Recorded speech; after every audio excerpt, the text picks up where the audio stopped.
ولا من اختياري ولا من ابتكاري. نعم.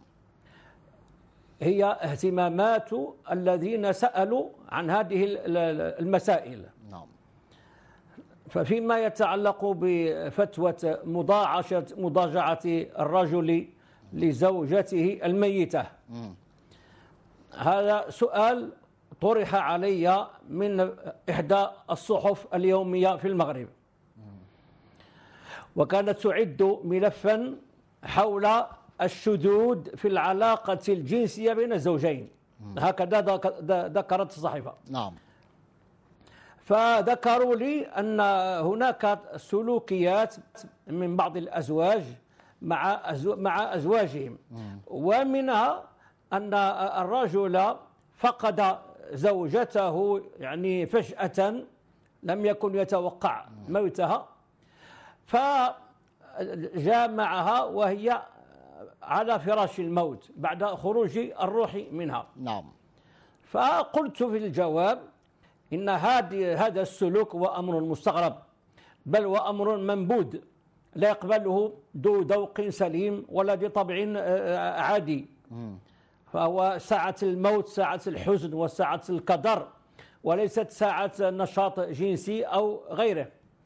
ولكن على كل حال لا نجد دليلا نمنعه من زوجته، لأن القرآن قرر أن العلاقة بين الزوجين لا تنقطع بالموت، بدليل قوله سبحانه وتعالى: الذين آمنوا بآياتنا وكانوا مسلمين ادخلوا الجنة أنتم وأزواجكم تحبرون.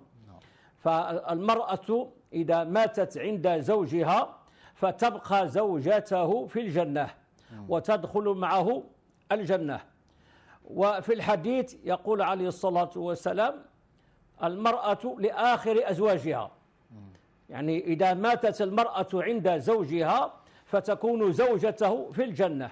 لكن شيخنا الشيخ عبد الباري عفوا آية، وكذلك نعم. الحديث، نعم، من باب وكذلك الآية نعم. الأخرى في سورة ياسين: إن نعم. أصحاب الجنة اليوم في شغل فاكهون، نعم. هم وأزواجهم نعم. في ظلال على الأرائك متكئون. لكن شيخ عبد الباري عفوا نبوية نعم.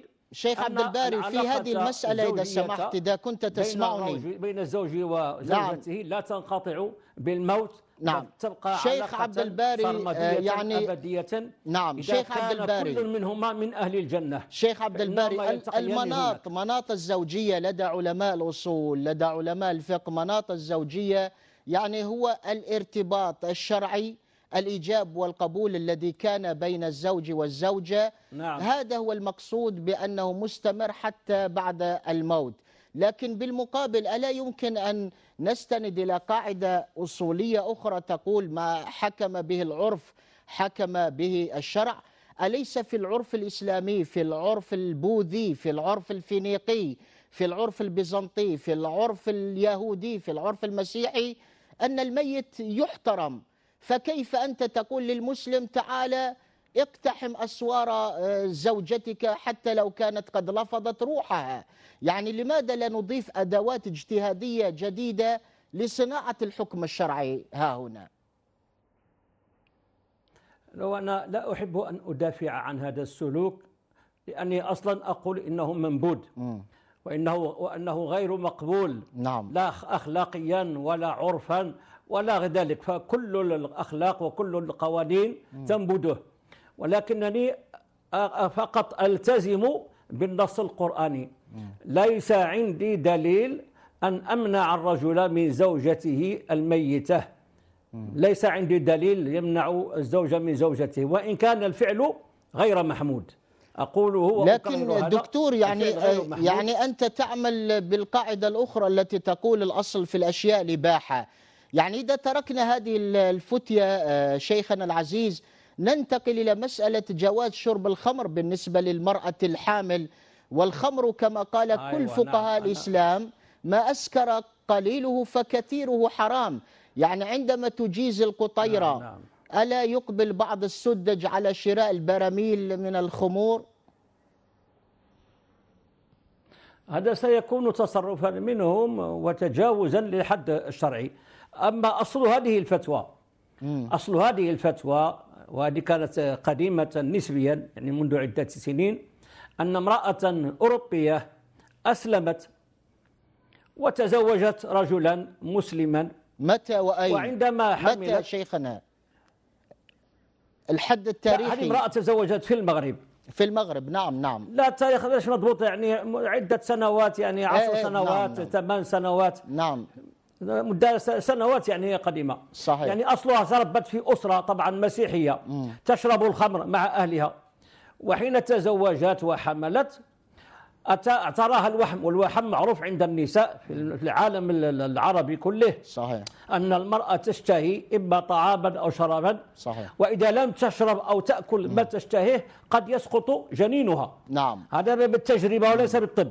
نعم. الطب لا يعرف الوحم. صحيح. فهذه المرأة توحمت على خمر. نعم. نظرا لماضيها الذي ألفت فيه شرب الخمر. يعني تحرك لا شعورها وشعورها، يعني تحرك لا شعورها. نعم اشتاقت. لا تحركت شهوتها نحو الخمر. وإحنا عندنا نساء يشتهين أمورا غريبة في هذه الفترة في الوحم، حتى الأمور اللي هي لا تنفع. ناس يشتهون أمور لا يعني. فهذه قلت لها اعتنادا على حكم الاضطرار. الفقهاء يقولون هنا إن من كان يأكل وغص بلقمة تقتله ولم يجد ما يسيغها به إلا خمر فليسيغها بالخمر لإنقاذ حياته.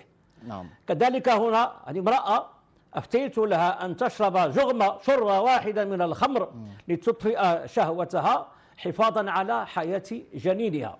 ونحن نعلم أن القرآن أباح الميتة والخنزير وغيرها للمضطر الذي يعني شيخنا العزيز، هذا سند الفتوى. نعم شيخنا، لو أن الحامل مثلا توحمت على قطع رأس زوجها، يعني هل يجوز لها أن تستأصل رأس زوجها يعني وتنتهي من شره؟ لا نتجاوز. نعم. لا نتجاوز الحدود. الوحم هو فقط يتعلق بالشهوات، شهوات البطن. نعم. طعام وشراب. ما علمنا أن امرأة اشتهت غير هذا. وماذا عن معاشرة الدمية؟ هناك من قال لي إنه شيخنا، وماذا عن معاشرة الدمية المطاطية شيخنا العزيز؟ معاشرة الدمية المطاطية أيضا. معاشرة الدمية المطاطية صدرت مني كذلك شيخنا. معاشرة الدمية المطاطية، ما هو السند الشرعي في ذلك؟ نعم. لأن مثل هذه الفتوى قد ترفع أسعار الدمى في العالم الإسلامي. نعم. في فائدة للتجار في هذا الباب هذا. على كل حال هذه كنا تسببنا له في ربح كثير إن شاء الله. يعني قد شيخنا تتهم بوجود علاقة بينك وبين شركات صناعة الدمى، يعني شركة باربي مثلا. هذا رواج اقتصادي، يعني ينعش المجتمع وينعش الاقتصاد، لا حرج فيه. لا حرج في هذا إن شاء الله. نعم. هذا سند هذه الفتوى هو إباحة الاستمناء. الاستمناء هو من المسائل الخلافية في الفقه الإسلامي. هناك من حرم الاستمناء كمذهب مالك وغيره، وهناك من أباحه كابن حازم وآخرين من العلماء. أنا لم أجد عند المحرمين سندا صحيحا يعتد به، فذهبت مذهب الإباحة، وبالنظر إلى أن الاستمناء يخفف ما يجده الشاب من الكبت في هذا العصر والمغريات والإثارات وهكذا. فكانت معاشرة الدمية هي أسلوب من أساليب الاستمناء. نعم. ليس فيها حرج، لأن الدمية ليست امرأة، ليس فيها روح واحتكاك بينها وبين الرجل ليلبي شهوته. نعم. شيخ عبد الباري إذا سمحت، شيخ عبد الباري، يعني أنت أفتيت في جواز معاشرة الدمية، وأخونا الدكتور عزت عطية رئيس دائرة البحوث الإسلامية في الأزهر أفتى بجواز إرضاع الكبير. والسؤال: من يفتي بإرضاع المجاهدين الذين يسترجعون لنا القدس؟ معي